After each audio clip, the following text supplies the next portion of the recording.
I am the Tofu Golem. Please enjoy the video. You start by prepping the area and getting the string ready so the technique works predictably.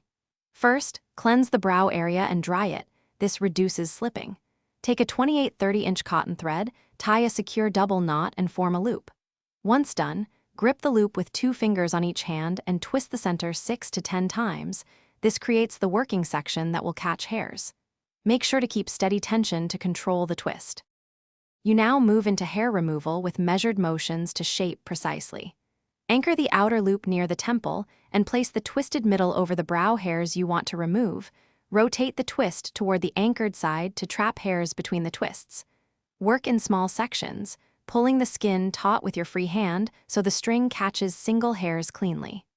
Also, angle the string roughly 45 degrees to the direction of hair growth. You finish by combing the skin and refining the shape for a polished look. After completing both brows, press a cold compress or apply aloe to reduce redness.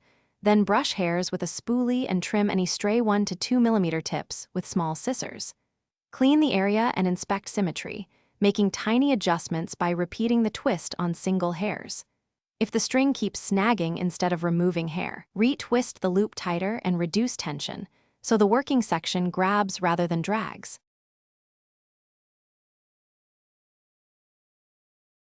Thanks for watching. Consider subscribing if we helped you today.